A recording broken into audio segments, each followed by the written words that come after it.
Have you ever thought about doing a digital detox? It's the idea that you give up the mobile devices that most of us are pretty hooked on for a set period of time.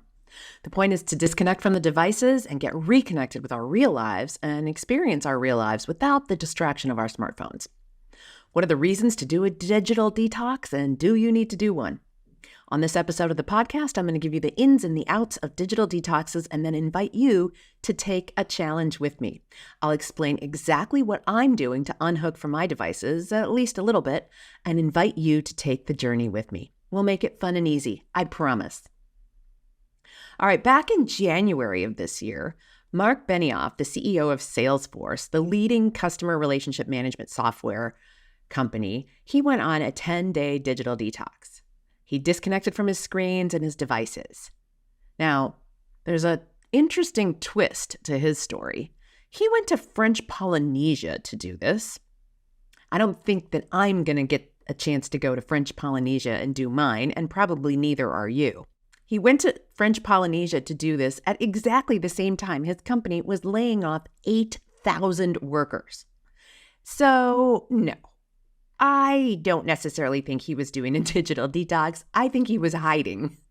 All right, so that is not necessarily the approach we're going to take. We're not going to avoid our phones because we've got a bunch of bad news happening in the world around us or in our personal lives or whatever. No. And instead of going cold turkey like he did and giving up all devices for 10 days, which in fact is not shown to change much of anything in the long run. And in fact, it makes people very anxious and upset and uneasy while they do it. So we're not going to go cold turkey for 10 days. I am proposing a much more moderate approach. Now, some call it a screen diet or a device diet. Well, I like that term better than detox because, yes, we are addicted, but I think we can save the word detox for the disciplines that really do need that term. So detox also sounds really punitive. So let's think of this more as like a balanced diet rather than a restricted, punitive detox or diet. So a screen diet is a conscious approach to managing your time spent on digital devices. It's about finding balance and making sure that your screen time is enriching and meaningful in your life, because it absolutely can be, and it is, because we use our devices to connect to one another. So we want to not cut them out entirely. Now, again, don't panic. A screen diet is not a total withdrawal from all of your screens. It's just about finding balance. As part of this, I also want you to come up with some sort of screen protocol or charter or manifesto, or my favorite word for it is a covenant, a pact or a promise that you're making with yourself. So a covenant is that agreement or promise. It's usually written down in some sort of formal way, and I will share mine with you. And, it's typically between two people, but this time it's going to be between you and your device. And it's basically a pledge that you're making to yourself between you and your phone or any other devices that you might be hooked on. It doesn't have to just be your phone. It could be a tablet computer. It might be your laptop. So I have an awesome download that you can use to craft your plan and your covenant. And you can find it on the show notes page for this episode at janelanderson.com/140 for episode 140. So research shows that over 60% of people admit being addicted to our phones. Now, I think the number of people who are actually addicted to their phones is much higher than 60%, but 60% of us will actually admit to it. Now, my most popular keynote right now addresses some of this. It's titled Reconnecting in a Disconnected World, and it's all about the paradox of how we have more ways to connect now than ever before. But the paradox is that people feel more disconnected than ever before. Now, part of that may have to do with phubbing, which I also talk about in that keynote, and I talked about last week. If you didn't catch episode 139, you're going to want to go catch that, because it's all about how we inadvertently snub people by being on our phones when we're in conversation with them. But back to reconnecting in a disconnected world, one of the things that I talk about in that speech is how loneliness globally has hit epidemic levels, and it's impacting our work lives and our productivity. And also, and perhaps more importantly, it's impacting our physical health and our mental health. Now, before I go down that line of research too far, in fact, let me just say that I'll do a follow-up episode on that topic in a few weeks. Let's just stick to being connected with one another and being a little bit less hooked on our cell phones. So we need more than ever to connect and reconnect with other humans and pets and nature and all the things in our real life, and do those not through our devices. So let's talk about how we might go about doing this. I'm going to share my plan. And again, that great download that you can use. I want you to take this challenge with me. I really, really do. So just like a healthy diet includes a variety of different foods from all the food groups, a healthy screen diet includes a variety of screen activities as well. So I want to make a distinction here between active screen time and passive screen time. And this is a really important distinction. So tune back in if you're multitasking.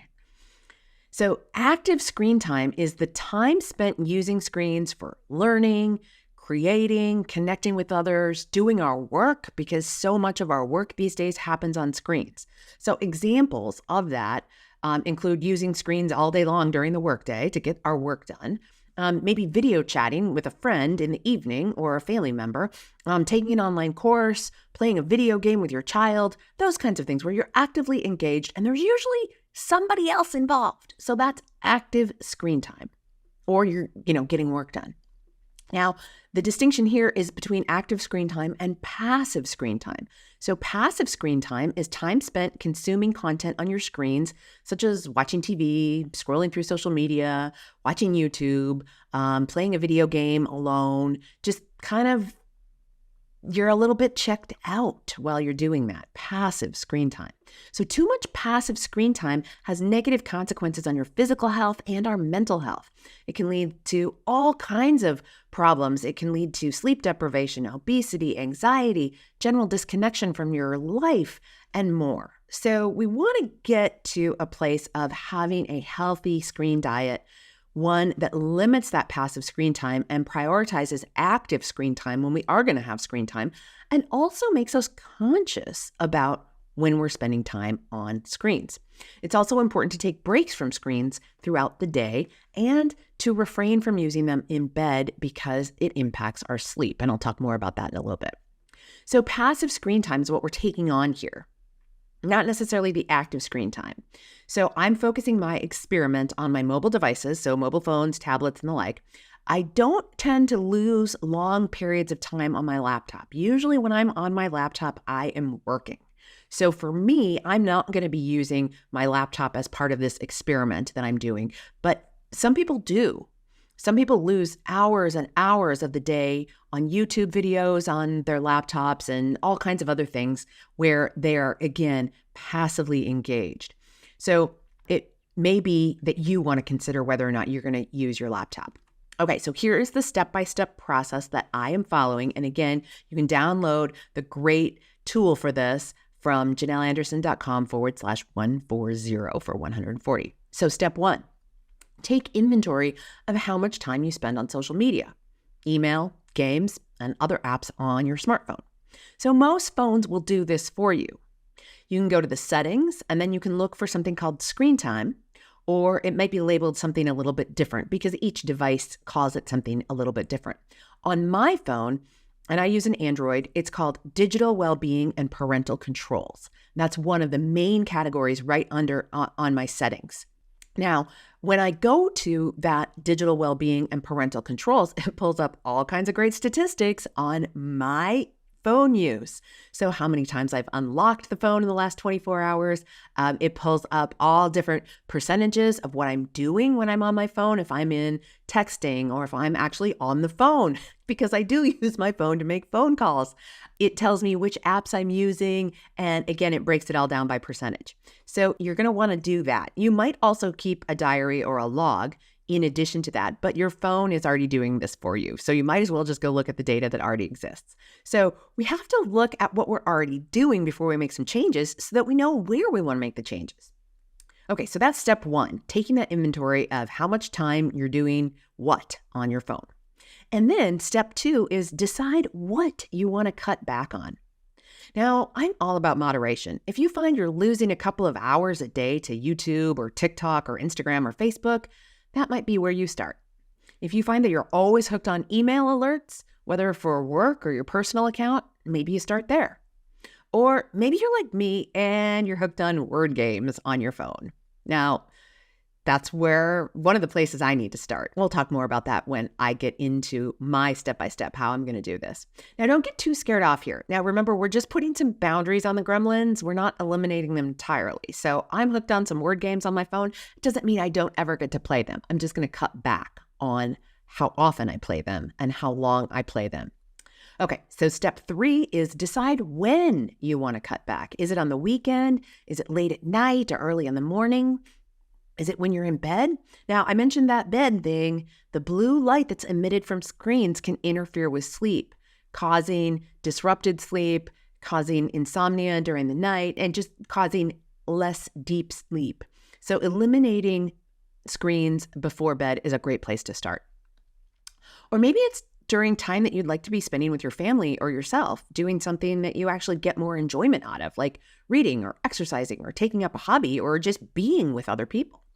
So to get the maximum benefit, you're going to want to have screen-free chunks of time. So when will it be for you? That's step 3, deciding when during the day you're going to cut back. Now, step 4, decide how you're going to cut back. Now, let me give you a few ideas. One idea would be to maybe delete some apps from your phone. You don't have to delete the whole account. Like if you find that you're hooked on some social media, maybe it's Facebook, you could just simply delete Facebook from your phone. Doesn't mean you've deleted your account. You can still go to your laptop or your desktop computer or some other place and be on Facebook, but it's just not as convenient for you. It's like removing your couch if you want to watch less television. If you take away the enablement of the couch, it's likely that you're going to watch less television. Okay, so if you take the app off your device, it's quite likely that you're going to use it way less. So that's one way you could do it. You could delete the app off your phone if there's a particular app. You could also pare down the accounts that you follow. Just follow the ones that really bring you joy or education or make you laugh or whatever it is that you're there for. So if it's YouTube Shorts, if there's some people who are making amazing YouTube Shorts that you love to watch, just watch those and maybe unfollow some of the other accounts so that when you do hop onto YouTube and watch those YouTube Shorts, you're getting the juiciest, best 5 minutes worth of YouTube Shorts. So like what would you, if you only had 5 minutes, what would be the accounts you would definitely not want to miss? So that's another way that you could cut back. So that's another possibility for how. Another part of the how is deciding what times of day or parts of day or which days of the week are going to be your screen-free time. All right, so then on to step 5, make a list of what you're going to do instead. Anytime you change a habit, there is a stimulus that triggers that habit routine. And for our phones, it's most often boredom or impatience. You're going to still get bored. You're going to still be impatient. What are you going to do instead of scrolling Instagram when you're bored or when you're waiting for your dentist appointment? Read. Have a crossword puzzle book along. Leaf through a magazine. Consider what will I do instead? And when you come up with set specific times, what will you do instead? So if you typically lose part of Saturday morning to Facebook, maybe you're going to schedule coffee with a friend or go to the gym or get a massage or go for a walk in your neighborhood or maybe even go explore a different neighborhood that you've been meaning to visit. So that's step 5. Make a list of what you're going to do instead. And that is critical. Otherwise, you will easily fall back into your old habits. And then step 6, how long do you want to experiment? And I want you to consider it an experiment rather than a permanent change. You can decide after the experiment what you want to keep. I'm going to do it for 6 weeks. Okay, again, you're going to want to visit the show notes page and grab that download that will walk you through this step by step, janelanderson.com/140, so that you can make your plan. So here's what I'm doing. The what? Work email. I have a tendency to read work email on my phone and answer the person's request in my head, but not actually type out a message to them because it's annoying to tap out an email on my phone. So I read the message, I reply in my head, I never actually send the email. So this is mostly my work email. As my friends and family and my children's teachers can attest, I hardly ever look at my personal email as it is. So that's not a place I really need to cut back because I'm already cut back way too much on that. I probably need to spend a little bit more time in my personal email. But for me, I need to cut back on looking at my work email on my phone. Now, in the evening, I have a tendency to play Words with Friends. I played a lot of actual Words with Friends during lockdown and played my actual friends on Words with Friends. It's like Scrabble online, if you aren't familiar with it. It was a great way to stay connected then, but now I play short games against the robot in Words with Friends that's built into the software, and I can get really, really sucked in. So that is another place that I am going to cut back. Now, I don't do much on my social media sites during the weekdays, like during the workday. And I also have the data to prove it on my phone. But I have been known to lose a few hours on weekend mornings to Facebook, Instagram, and TikTok. So I'm going to declare Saturday and Sunday mornings screen-free time for me. I'll answer the phone and use my phone as a phone and reply to text messages during that time. And mostly that's close friends and family messages. And I don't want to lose connection with those. Okay. And when? Email, really anytime. My work email, I should not be answering that or even looking at that on my phone. And Words with Friends, I'm going to cut back to in the evening. I'm still going to allow it, but just one game. And it's 5 turns each. It doesn't take a long time to play one game, but I get sucked in and play a lot of games. And social media, no Saturday and Sunday mornings. All right, so let's look at how am I going to do this? Well, I am going to go with a self-imposed strategy. So that means I'm just going to hold myself accountable to not being on my phone on Saturday and Sunday mornings, only playing one game of Words with Friends in the evening, and not looking at my work email on my phone. So I am just going to do my best to have self-control. Now, if that doesn't work, I will delete my work email account from my phone, and I will leave it deleted until my next business trip. Because when I am traveling on business, I do need to use my phone for email. And I, in fact, actually answer my emails on my phone, unlike when I am in my office. Now, I will then add it back for the business trip only and then delete it again when I get home because I do have a trip coming up in the not too distant future. All right, so I think I can do a self-imposed strategy here, but we will find out. Now, I'm going to be sharing the results of my experiment with you in a few weeks. Well, actually, it's probably not till closer to the end of January because I'm going to take this on for a full 6 weeks. So around the end of January, there will be an episode that talks about how my experiment went. Okay, so what am I going to do instead? As I mentioned, so Saturday and Sunday mornings, I will not be scrolling Instagram, Facebook, TikTok. Instead, I have some things, I have a ton of different home organizing projects that I have been putting off. So I'm going to tackle those. I'm going to be doing more reading, both pleasure reading and as you know from listening to the podcast, I always have a few different books going. So I will structure some reading time into my Saturday and Sunday mornings and writing. So I'm working on a new book idea and this will give me some great time to work on that. And there's also a number of parks that I want to explore. So I have plenty of things to be doing instead. I can also go to the gym. I love to swim. And sometimes if getting there early on a Sunday morning is a great time to swim. So I have plenty of things to do instead. And remember, that is a critical piece because if you don't have something to do instead, you're going to get sucked back in. Okay, so how long am I doing this? As I said, my experiment is going to be 6 weeks. If that is too long for you, pick something smaller. Maybe just 1 week. It doesn't matter. It should feel a little bit daunting, but not overwhelming. And again, we're talking moderation here. You don't have to go cold turkey and cut anything out entirely. Now, I also mentioned this idea of having a covenant or a promise to myself. And that's in the download too, for you to kind of fill in the blanks for yourself on that. So here is my covenant, my promise to myself around this. I will create freedom from my phone in my life. I will be conscious of spending time on my phone when I am engaged in passive screen time. I will spend weekend mornings screen-free.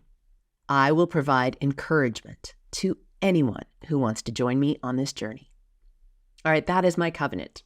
So that's my plan as well. And I really want you to join me on this journey. Now, the holidays are a perfect time to gift yourself with more free time by cutting back on time wasting on your screen. So this is an invitation for you to join me in the challenge. In fact, if you do, and you have some successes or some aha moments or some big challenges, I want to hear about them. And I will include them in the episode that does the wrap up of this, where I share my experiment results. I would love to include some of your experiment results in that episode as well. So you can just drop me a line at drjanelanderson.com and tell me what worked or what's working, or if you're going to do this challenge with me. You can also find me on Instagram. You can find me on all the social medias. I won't be looking at them on Saturday and Sunday mornings, but you could drop me a DM on Facebook or Instagram as well and let me know if you're doing this, or TikTok. So again, I am doing a follow-up episode on this after my 6-week experiment is done, and I will include as many of your stories and anecdotes as I can in that follow-up episode. I look forward to you joining me on this challenge. Remember, the future of work is not only about technology, it's about the values we uphold, the communities we build, and the sustainable growth we strive for. We need to keep exploring, keep innovating, and keep envisioning the remarkable possibilities that lie ahead. As always, stay curious, stay informed, and stay ahead of the curve. Tune in next Monday for another insightful exploration of the trends shaping our professional world. Until then, my friends, be well.